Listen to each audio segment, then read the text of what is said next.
Terima kasih Tuhan. Shalom, selamat pagi saudara yang diberkati oleh Tuhan Yesus Kristus.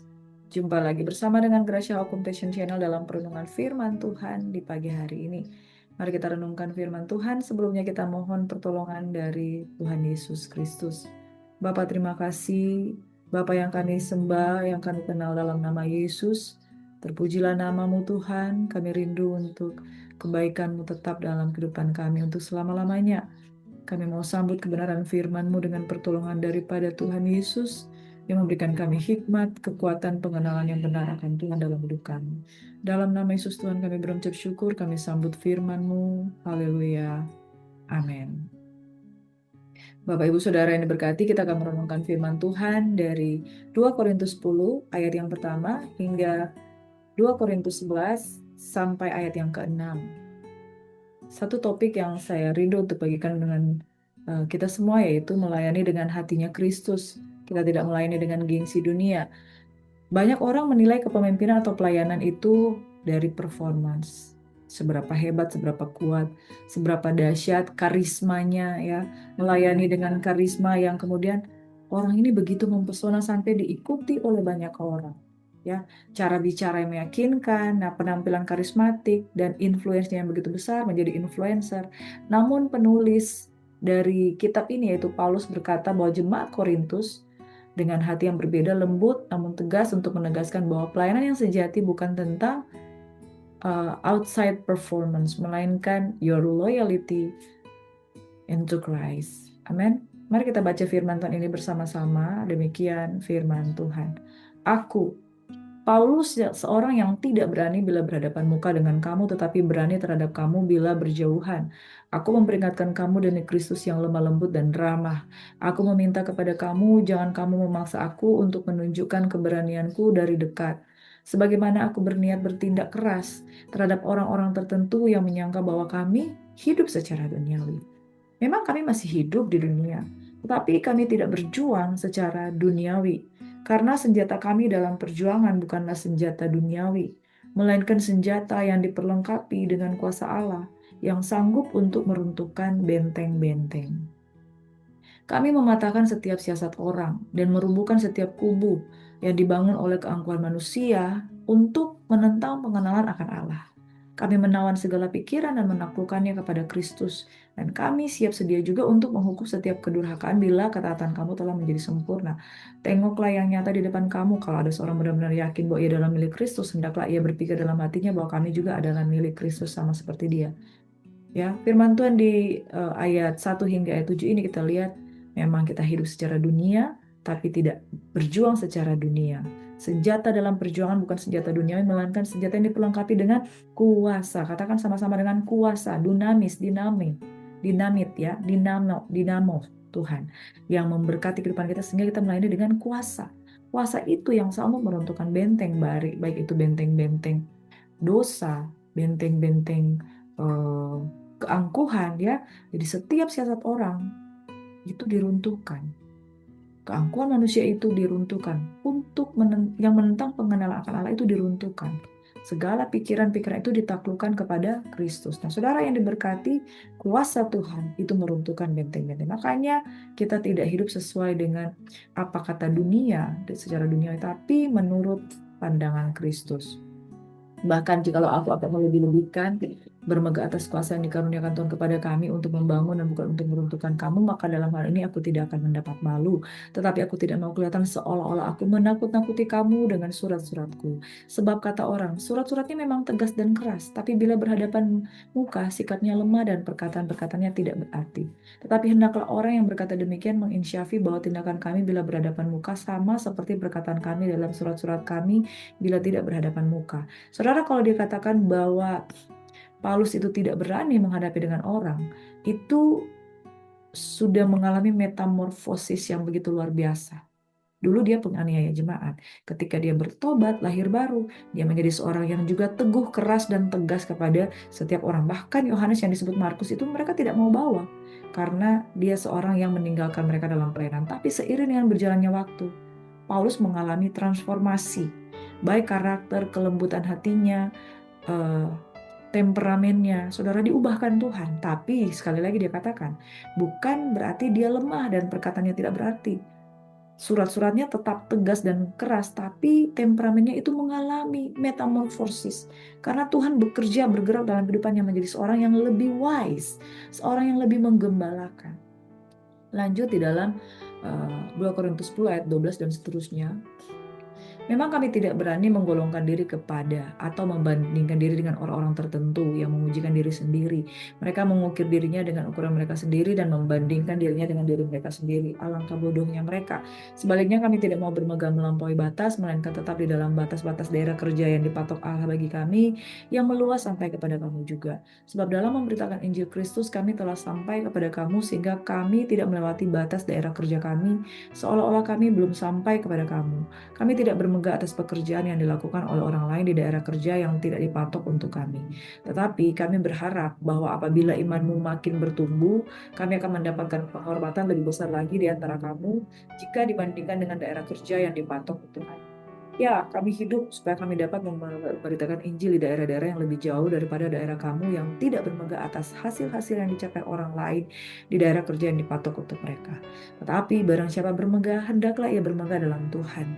Sebab bukan orang yang memuji diri yang tahan uji, melainkan orang yang dipuji Tuhan. Ingat, bukan orang yang memuji diri yang tahan uji, melainkan orang yang dipuji Tuhan. Pendapat Paulus tentang dirinya, alangkah baiknya jika kamu sabar terhadap kebodohanku yang kecil itu. Memang kamu sabar terhadap aku. Sebab aku cemburu kepada kamu dengan cemburu ilahi karena aku telah memperkenalkan kamu kepada satu laki-laki untuk membawa kamu sebagai perawan suci kepada Kristus. Tetapi aku takut kalau pikiran kamu disesatkan dari kesetiaan kamu yang sejati kepada Kristus. Sama seperti Hawa diperdayakan oleh ular itu dengan kelicikannya. Sebab kamu sabar saja jika ada seorang datang memberitakan Yesus yang lain daripada yang telah kami beritakan, atau memberikan kepada kamu roh yang lain daripada yang telah kamu terima, atau Injil yang lain daripada yang telah kamu terima. Tetapi menurut pendapatku sendiri pun aku tidak kurang daripada rasul-rasul yang tidak ada taranya itu. Jikalau aku kurang paham dalam hal berkata-kata, tidaklah demikian dalam hal pengetahuan, sebab kami telah menyatakannya kepada kamu pada segala waktu dan di dalam segala hal. Saudara, mari kita renungkan firman Tuhan ini bersama-sama. Yang pertama, saudara, bahwa Tuhan tidak bekerja lewat kita tampil itu dengan karisma kita, dengan kita punya satu performance dari luar. Tuhan bekerja melalui kuasa. Nah, makanya sekalipun engkau dan saya itu lemah, kalau ada kuasa Tuhan bekerja dalam diri kita, maka kelemahan itu pun tidak ada apa-apanya, saudara. Karena memang orang benar hidup oleh iman. Iman percaya kepada anak Allah yang hidup, kepada firman-Nya, dan oleh karena firman yang kita beritakan, maka kuasa itu yang bekerja. Jadi saudara jangan lihat, saya nggak mampu, saya nggak kuat, saya nggak seperti orang ini. Dia tampil itu begitu tampak hebat dari luar. Saudara, senjata kita tuh bukan senjata duniawi. Senjata yang diperlengkapi oleh Allah, makanya penting bagi kita melekat dengan Tuhan. Kalau melayani tanpa melekat dengan Tuhan, otomatis nggak ada power, nggak ada kuasa, nggak ada impact. Makanya firman Tuhan katakan di dalam kitab Efesus bahwa senjata kita adalah untuk melawan roh-roh jahat di udara itu adalah diperlengkapi dengan senjata Allah. Senjata Allah itu kuasa. Nah, saudara, Paulus mengajak jemaat untuk tidak melihat pelayanan dari kekuatan duniawi, otoritas, dominasi, atau paksaan. Pelayanan yang sejati itu mengandalkan dunamis, kuasa Allah, bukan manipulasi. Seolah-olah terlihat berkuasa, ada impartasi, lalu mengurapi orang dengan mendorong-dorong orang itu sampai jatuh. Nah, hari ini ketika kita sering tergoda tampil hebat di medsos atau mimbar, tapi Tuhan lebih tertarik pada di balik layarnya. Sebab apa yang tidak kelihatan itu lebih baik daripada apa yang kelihatan. Kalau kelihatannya engkau melayani, itu orang-orang yang kelihatan melayani dengan hebat, mereka sudah membangun hubungan dengan Tuhan di ruang pribadinya. Makanya penting saudara, apa yang menjadi ruang pribadi kita dalam doa, apa yang menjadi refleksi kita di dalam firman, apa yang menjadi kontemplasi kita di dalam perenungan dengan Bapa di surga, Allah Israel, Allah Abraham, Allah Ishak, Allah Israel. Saudara, itu yang membuat kita mengalami kuasa. Kalau kita tampil, kuasa itu yang dinyatakan. Pertanyaan refleksi, apakah kita sedang melayani untuk senangkan Tuhan? Atau tampil hebat di mata manusia, tapi kosong kuasa Tuhan yang memperkuat kehidupan kita. Even kamu lemah, tapi kalau ada kuasa Tuhan, Tuhan bekerja. Yang kedua, supaya kamu jangan disesatkan dari kesetiaanmu yang sejati kepada Kristus. Aku cemburu kepada kamu dengan cemburu ilahi. Bapak Ibu Saudaraku yang diberkati, ketika kita sudah dipertunangkan, orang yang bertunangan itu jangan sesat, jangan selingkuh, jangan tidak setia.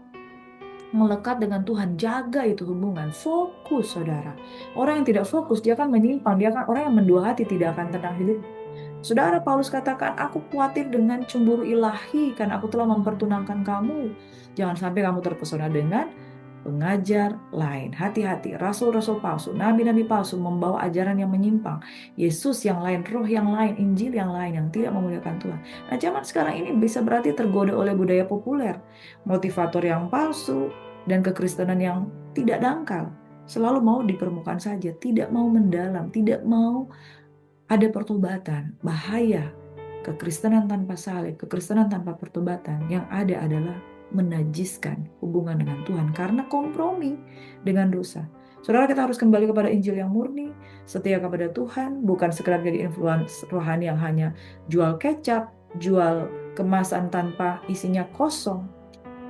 Mari kita renungkan, apakah kita setia terhadap Injil yang sejati? Firman Tuhan katakan, barang siapa mau mengikuti aku, dia harus 1. Sangkal diri, 2. Pikul salib. Lukas katakan setiap hari. Dan mengikuti. Tidak ada ketetapan lain selain ini. Sangkal diri, pikul salib. Baru bisa mengikuti Tuhan. Jangan kompromi. Yang ketiga, kesederhanaan bukan kekurangan tapi kekayaan Tuhan. Walaupun aku awam dalam hal berbicara, tapi aku bukan orang bodoh dalam pengetahuan. Paulus dianggap kurang mengesankan. Dibandingkan mungkin ada pengkhotbah lain yang menunjukkan kehebatan oratornya. Isi penuh hikmat dan kebenaran ada di dalam diri Paulus. Dunia mungkin menilai performance dari luar, karismanya, tapi Tuhan melihat bukan cuma karisma, tapi karakter.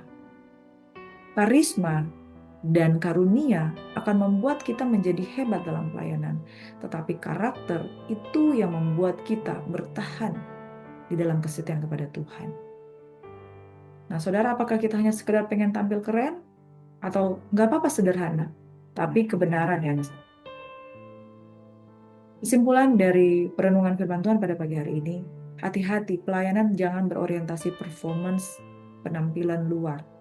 Tapi Tuhan ingin what is inside our heart, motivasi kita, karakter kita, juga siapa yang kita andalkan. Sekali lagi, motivasi kita adalah untuk kemuliaan Tuhan. Karakter kita rendah hati, setia, segala yang ada di dalam Galatia 5 ayat 22 hingga 23, dan mengandalkan kuasa Tuhan. Amin. Melayani bukan soal tampak hebat, tapi kesetiaan dan taat kepada Kristus, yaitu kepada firman Tuhan. Saudara, doakan doa seperti ini. Tuhan, tolong aku tidak terjebak dengan penampilan luar. Ajarku melayani dengan tulus. Ajarku setia mengandalkan kuasa-Mu, menjaga kesetiaan pada Injil yang sejati. Amin. Mari angkat kedua tanganmu. Terima kasih Tuhan. Biarlah kami menjadi orang-orang yang tidak sekedar memperhatikan penampilan luar, karisma, karunia, dan performance apa yang dilihat oleh manusia, tapi what is inside our heart. Sebab ketika kita melayani dengan dipersenjatai dengan kuasa Allah, maka kuasa Tuhan akan meruntuhkan benteng-benteng dan mengalahkan segala bentuk perlawanan, benteng-benteng pikiran yang dibangun oleh keangkuhan manusia. Diberkati orang yang mengandalkan Tuhan, yang menaruh harapannya kepada Tuhan. Angkat hatimu dan terimalah berkat Tuhan. Tuhan kiranya memberkati dan melindungi engkau. Tuhan menyinari engkau dengan wajahnya dan engkau kasih karunia. Tuhan menghadapkan wajahnya kepadamu dan memberikan damai sejahtera. Keluar masukmu ditunggu dan dijaga oleh Tuhan. Di dalam berkat nama Tuhan Yesus Kristus, semua yang percaya diberkati Tuhan. Engkau diurapi hari ini. Dalam nama Yesus sama-sama katakan, haleluya, amin. Bapak Ibu Saudara yang diberkati Tuhan, ingat, penampilan luar itu hanya kemasan. Yang paling penting, packaging yang berisi zat-zat yang bisa dinikmati oleh banyak orang. Amin. Kuasa Tuhan, pengurapan Tuhan, karakteristik yang membuat kita teguh berdiri. Sebab barang siapa memuji diri, ia sesungguhnya tidak tahan uji. Tetapi orang yang dipuji Tuhan, itulah yang berkenan di hati Tuhan. Tuhan memberkati. Shalom Bapak Ibu Saudara, selamat beraktivitas, selamat pagi. God bless you.